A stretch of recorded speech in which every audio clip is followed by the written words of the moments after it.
Yo, what is up, guys? It is Tom back with another cryptocurrency video.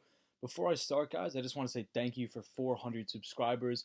We are growing a fantastic cryptocurrency community here where we talk about investing in cryptocurrencies and other ventures every single day here on the channel. So if you're new, please subscribe. And today's video is going to be about the top coins I'm watching for December, as well as through Q1 of 2018. A lot of you guys have been asking me which coins I'm personally invested in, as well as the one I'm watching. So let's get into that right now. The first one leads us to Quantstamp. And Quantstamp, guys, a little bit of a background if you don't know. They're a project that just ICO'd recently that works to secure smart contracts on the Ethereum network. If we could see here, guys, I mean, it's getting attractive now. I mean, it wasn't really attractive when it went absolutely parabolic after the ICO. Reason being, I don't want to buy premium, and I knew it was kind of going to sell off due to some of the hype. It's pretty much down about 50% now, guys. I mean, from its all-time highs of about 21 cents, we're trading at about 10. I think we could actually go a bit lower. I don't know how low that'll be, but it couldn't be too much lower. I mean, once things are hit this hard, it's tough for them to, kind of sell off even more. If we look at the RSI, it's really, really oversold. um, I believe we're going to have a bullish cross on the MACD soon. So it's a great project, good fundamentals, a great team. Richard Ma is the CEO. Um, has a great education. He was an algorithmic trader, and he's developed this sort of platform that will give you security audits on smart contracts. So it's going to work to secure the smart contracts, guys. And this is a crazy problem because we've been seeing tons of hacks on the Ethereum network. So this is going to work to kind of solve that problem. So that's the first one, Quantstamp. Obviously, guys, we want to see coins like this get hit hard before we invest. We never want to buy high. We always want to buy low and then sell high. That's the name of the game. And we want to do that with good potential projects. What's promising about Quantstamp, guys, is that they aren't an ICO that just gave us a white paper with nothing else. They actually have a working prototype that, if you guys want to find out more about that, Richard Ma does an in-depth interview with the Crypto Lark explaining step by step how that protocol works. Moving on to VERTCOIN, guys. VERTCOIN has been an absolute amazing addition to my portfolio. I mean, I was buying this around the fours. Um, Great coin, great team, and even better community. Probably one of the strongest cryptocurrency communities we have out here in the space. Not gonna lie. If we go down here, guys, I mean, we went absolutely parabolic. And it's an old cryptocurrency too. It's been around for a while. But the main reason why I want to give you guys a little bit of an insight and it's high up on my radar is because, let's see, the halving is next week. And essentially what this means is that for each block mined, there's going to be less VERTCOIN. I believe it's going down to 25. For all of those VERTCOIN junkies out there, please let me know, fact check me in the comments.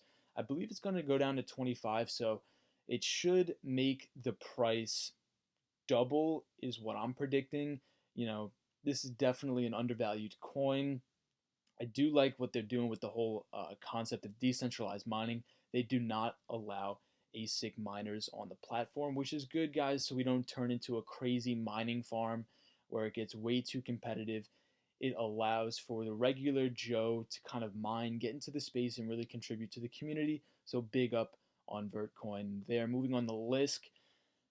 After the Berlin conference, it was a bit of a disappointment. I'm not going to lie. LISK, for those of you who don't know what it is, it's essentially a building crypto. So think Ethereum, think Neo. But with LISK, they work to decentralize applications, and they work with something called JavaScript, which is I believe it's one of the most widely used platforms in terms of making applications and things like that. Also, I like the team, and I just think basically overall, guys, the concept of decentralized apps is pretty cool. I was accumulating pretty low as well. I mean, I did sell off a bit of a position at its highs. I kind of bought the rumor of the whole Berlin conference, sold the news. We still don't have the rebranding. We do have the date that's coming in February, I believe. We would like to see it before the end of 2018, but obviously most of the stuff is coming in Q1 of 2018. It was a little bit disappointing. They keep pushing back their promises, and I really don't like that about a coin. I mean, if you have $1 billion market cap with really nothing to show for it, your SDK hasn't launched yet. Really, nobody's building with it. Um, but I do think once the SDK launches in Q1 of 2018, I think a lot of people are going to start using LISK, start building, and we're really going to see some growth. So, I mean, is price getting a little bit of ahead of itself? Is market cap getting ahead of itself? I mean, I'm gonna say yes. I know there's a lot of LISK junkies out there, but I mean, you guys have to understand. Whenever we see like this a huge revolution of like cryptocurrencies, the kind of the tech bubble, anything that's like a big seismic change, you're gonna have prices get ahead of themselves. And I mean, do you think $1 billion market cap justifies what LISK has done so far?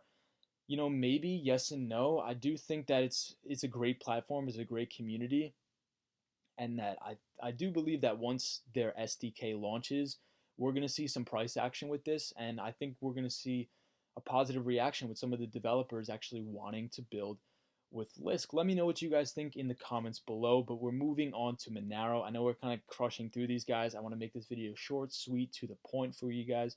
Monero, obviously, if you've been following my channel, I've been very bullish on privacy coins. I think it is a good use case for a cryptocurrency.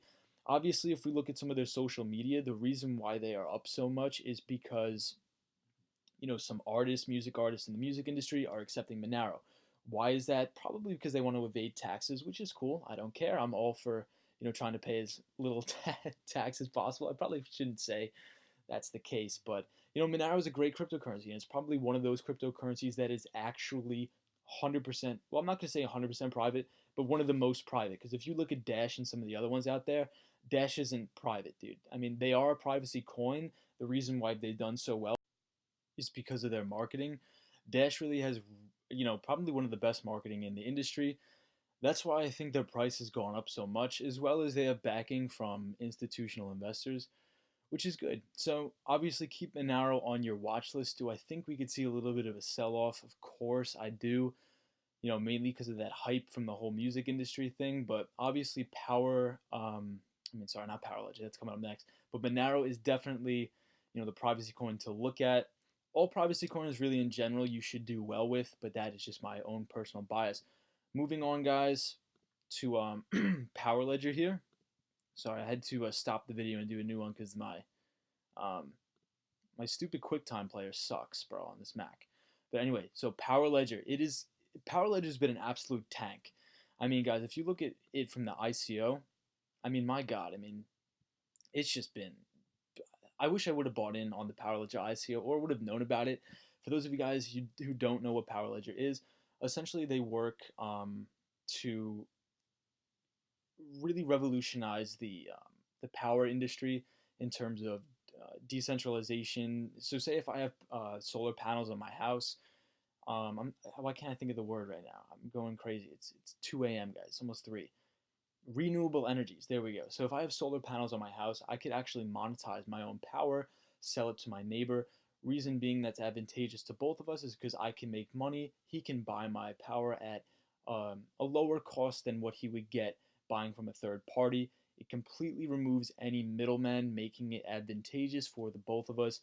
Power Ledger doesn't discriminate on just solar power, guys. It works with all renewable energies. If you want to see an absolute in-depth interview, definitely YouTube an interview with the CEO of Power Ledger. They're doing big things. Obviously, I'd like to see this sell off a little bit more, and then I will buy back in. I don't like to buy premium, guys. We never like to buy premium, but Power Ledger is definitely on my radar for the long term. I think they should take a Tesla approach with this, guys, since it's such a disruptive technology. If they really work with governments instead of trying to work against them, because this could really put a lot of power companies out of business. I mean, I know it's really a revolutionary concept. I mean, here in New York City where I live, well, I'm out on Long Island now, but imagine if the Empire State Building had a bunch of solar panels on it, or installed windows with the windows are actually the solar panels, and they could then monetize their own energy and outsource their energy and make money off of it to local businesses in the area, and so they wouldn't have to pay this premium price because Con Ed's buying it from so and so, they're upselling you to make a profit. So Power Ledger is a really, really cool technology, and I'd like to see them working more closely with governments. Obviously, they do already. They've received, I think, a $6 to $8 million grant from Australia, so that is awesome. Coming out of, I think it comes out of a town or a city in Australia that's very dependent on coal, so it's refreshing to see that they're taking a renewable energy approach, guys. Correct me on that if I'm wrong, but I'm pretty sure this originated out of a city in Australia that is very dependent on non-renewable energies such as coal. So definitely take a look at Power Ledger. This could sell off a little bit more, but I will be a buyer for sure. So guys, that concludes the video. If you like to give it a thumbs up, obviously subscribe to the channel because we're growing a fantastic cryptocurrency community where we talk about trading, investing for the long term, the future of Bitcoin. And guys, a shout out, Bitcoin has reached $14,000 per Bitcoin, which is amazing. I mean, when I got in this game, it was about 3,800 bucks per Bitcoin. I thought I missed the boat, but obviously that proved us wrong, guys. We have a long way to go. This is going to probably 40 to 60 grand, definitely by the end of 2018. And if you guys would like to join me on my cryptocurrency journey, please subscribe to the channel. I learn from you guys all the time, especially on some of my coin reviews. You guys post good comments down in the comment section, kind of bounce ideas off each other, so I appreciate that. So guys, that concludes the video. Tell me what you guys think of these coins. Do you think they're some good coins to watch? Are you currently invested in some of them? Really, the only ones I'm invested in currently is VERTCOIN, LISK. Gonna start a position in Quantstamp and Manero. Well, not Manero, but Power Ledger. Obviously, hold a little bit of Manero, but definitely gonna start some positions, and hopefully, it'll take us to the moon. So, guys, obviously, as always, I will see you in the next.